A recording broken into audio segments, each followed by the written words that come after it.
Assalamualaikum warahmatullahi wabarakatuh. Oke, di video kali ini Kak Git akan membahas beberapa soal tentang identitas trigonometri. Ini sebenarnya lebih ke soal-soal tentang pembuktian identitas ya, karena identitas dasarnya itu harusnya sudah dipelajari di kelas 10 semester 2. Nah, soal-soalnya itu seperti ini. Di sini ada 4 ya. Jadi pembuktian, buktikan bla bla bla ini sama dengan tangan B. Kira-kira seperti ini bentuk soalnya. Nah, sebelum bahas ini, Kak Git mau mengingatkan dulu, mau review dulu beberapa identitas dasar yang sudah dipelajari di kelas 10. Nah, ini dia beberapa bentuk identitas trigonometri yang mungkin sudah kalian pelajari sebelumnya. Ini boleh dihafal karena dia akan membantu kita untuk kerjain soal-soal pembuktian seperti yang tadi sudah saya tampilkan. Soal nomor 1, buktikan 2 sin B kali cos B per 1 ditambah cos kuadrat B dikurang sin kuadrat B sama dengan tan B. Oke, ngerjain soal pembuktian identitas trigonometri itu butuh ide. Ini harus diapain dulu awalnya. Nah, ide-ide itu akan muncul seiring kalian itu rajin mengerjakan latihan soal. Jadi saran saya untuk bab ini harus rajin-rajin latihan ngerjain soal. Nah, cara ngerjainnya itu bisa dua jalur ya. Maksudnya untuk membuktikan ini itu bisa dari kiri ke kanan, maksudnya sebelah kiri yang kita sederhanain atau diapain supaya bentuknya jadi sama seperti yang di ruas kanan, atau dari kanan ke kiri. Kalau dari kanan ke kiri berarti yang di ruas kanan ini yang disederhanain atau dijabarin lagi supaya bentuknya sama dengan yang sebelah kiri. Nah, kalau di soal yang ini saya mau mengerjakannya dari kiri ke kanan. Jadi yang bentuk ini nih, yang kompleks ini akan saya sederhanakan supaya gimana caranya dia jadi tangan B. Nah, langkah pertama, kalau ini identitas tadi kan sin kuadrat A ditambah cos kuadrat A itu pasti sama dengan 1 gitu ya. Jadi kalau ini dipindah sin kuadratnya, berarti kan jadi cos kuadrat A itu sama dengan 1 dikurang sin kuadrat A. Ini dapat dari mana? Dari identitas dasar ya. Nah, berarti 1 dikurang sin kuadrat B di sini bisa saya ubah jadi cos kuadrat B. Oke ya. Yang atas tetap 2 sin B dikali cos B. Lalu yang bawahnya ini tetap cos kuadrat B.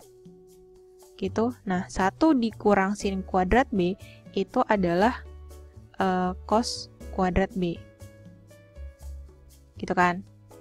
Nah, kalau udah penyebutnya ini bisa ditambahkan karena cos kuadrat ditambah cos kuadrat. Berarti atasnya jadi 2 sin B dikali cos B. Nah, yang bawah ini berarti 2 cos kuadrat B. Oke ya. Nah, ini duanya berarti bisa dicoret. Lalu di sini ada cos B, di bawah ada cos kuadrat B. Kuadratnya berarti hilang ya ini. Nah, sisa cos B kan di bawah. Ini tuh hasilnya jadi sin B per cos B. Nah, berdasarkan identitas dasarnya, sin per cos itu sama dengan tangan. Ya udah, berarti ini jadi tan B. Nah, terbukti nih, sama kan dengan yang ruas kanan.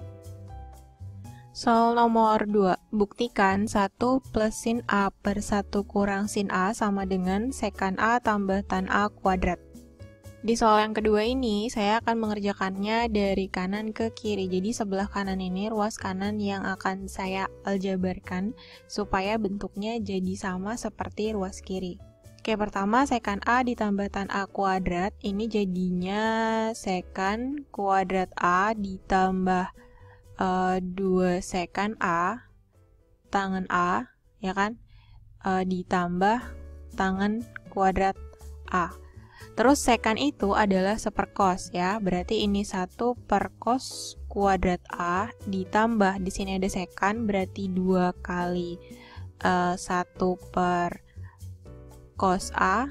Lalu di sini ada tangan itu sin per cos, berarti sin A per cos A. Lalu ditambah tangan kuadrat, tangan itu sin per cos, berarti di sini sin kuadrat A per cos kuadrat A. Nah, yang di tengah ini kan ada cos kali cos ya, berarti jadi cos kuadrat. Nah, ini jadinya 1 per cos kuadrat A ditambah 2 sin A per cos kuadrat A, ya kan? Lalu yang belakang jadinya sin kuadrat A per cos kuadrat A. Penyebutnya sama nih, ya kan? Berarti bisa digabungin ya, kayak gini. 1 ditambah 2 sin A ditambah sin kuadrat A per cos kuadrat A, ya kan? Lalu si pembilang ini itu bentuknya setara dengan 1 ditambah sin A dikali 1 ditambah sin A. Ya, jadi kalau mereka berdua dikali ini hasilnya akan sama dengan yang ini nih pembilangnya. Lalu yang bawah cos kuadrat A berdasarkan identitas itu adalah 1 dikurang sin kuadrat A. Oke. Nah, terakhir untuk penyebutnya 1 dikurang sin kuadrat A itu bisa difaktorisasi ya. Jadi bentuknya 1 ditambah sin A dikali 1 dikurang sin A. Ini mereka berdua kalau dikalikan hasilnya sama dengan yang ini. Nah, ini ada yang sama kan? 1 plus sin A dan 1 plus sin A berarti hilang bisa dicoret. Sisa 1 tambah sin A per 1 dikurang sin A. Berarti ini 1 ditambah sin A per 1 dikurang sin A. Oke, lihat ke soalnya tadi.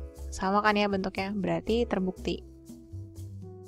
Soal yang ketiga, buktikan sin C per 1 plus cos C sama dengan 1 dikurang cos C per sin C. Ini saya mengerjakannya dari kiri ke kanan, cuma mau saya kali sekawan. Jadi yang ruas kiri ini akan saya kali sekawan ya. Ini jadinya sin C per 1 ditambah cos C. Nah, dikali dengan sekawan penyebutnya, yaitu dikali 1 dikurang cos C per 1 dikurang cos C. Nah, ini kan idenya beda ya, beda sendiri dari yang dua soal sebelumnya. Tadi saya bilang, ide-ide untuk mengerjakan soal kayak gini itu muncul dengan sendirinya seiring kalian tuh sering latihan ngerjain soal. Jadi harus rajin-rajin latihan, oke? Oke, kalau udah kita kali sekawan berarti ini pembilangnya jadi sin C dikali 1 dikurang cos C. Nah, yang bawah kan 1 ditambah cos C dikali 1 dikurang cos C. Berarti penyebutnya ini jadi 1 dikurang cos kuadrat C, gitu kan ya, kaliin pelangi gitu, jadi hasilnya seperti ini. Nah, balik lagi ke identitas 1 dikurang cos kuadrat C itu adalah sin kuadrat. Ya, berarti ini sin C dikali 1 dikurang cos C. Nah, bawahnya ini tuh jadi sin kuadrat C. Oke, nah di atas ada sin C, di bawah sin kuadrat. Berarti yang bawah nih kuadratnya hilang, sisa sin C kan satunya. Oke, maka terakhir jadinya 1 dikurang cos C per sin C. Oke, sama ya dengan ruas kanan yang di soal.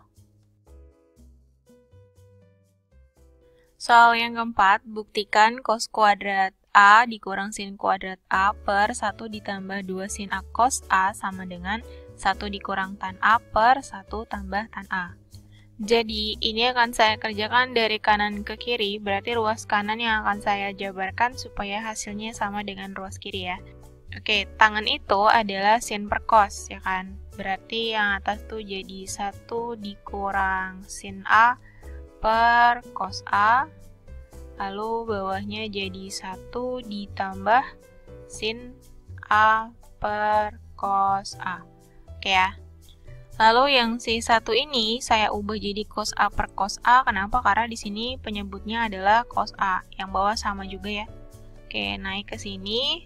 Ini berarti karena penyebutnya sama berarti bisa digabung ya. Cos A dikurang sin A per cos A, ya kan?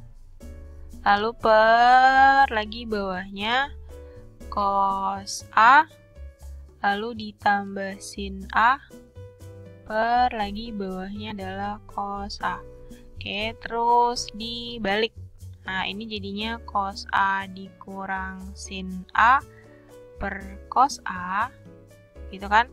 Lalu dikali, nah ini dibalik ya, berarti cos A per cos A ditambah sin A. Nah, ini sama-sama ada cos A kan? Boleh dicoret ya. Berarti hasilnya adalah cos A dikurang sin A per cos A ditambah sin A. Baru sampai sini. Udah sama belum?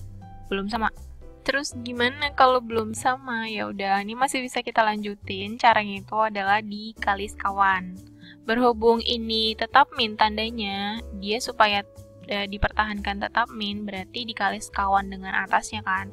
Karena yang atas ini min, berarti dikali dengan positifnya. Cos A ditambah sin A, itu ya, per cos A ditambah sin A.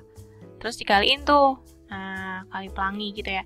Berarti ini jadi cos kuadrat A dikurang sin kuadrat A, ya kan, yang atas tuh. Yang bawah jadinya ini dikaliin cos kuadrat A, terus jadi ditambah 2 sin A cos A, lalu ditambah lagi dengan sin kuadrat A. Karena sin kali sin, gitu ya. Nah, cos kuadrat ditambah sin kuadrat atau sin kuadrat tambah cos kuadrat itu sama dengan 1 berdasarkan identitas. Berarti ini jadi cos kuadrat A dikurang sin kuadrat A per 1 ditambah 2 sin A cos A. Oke, udah sama ya bentuknya, berarti terbukti. Nah, kebayangkan betapa caranya tuh unik-unik. Jadi kalian harus benar-benar rajin latihan soal untuk mengumpulkan ide-ide tersebut, oke? Oke, segitu dulu untuk video kali ini. Jangan lupa like, comment, and share videonya ke teman-teman kalian supaya bisa belajar bareng-bareng di sini.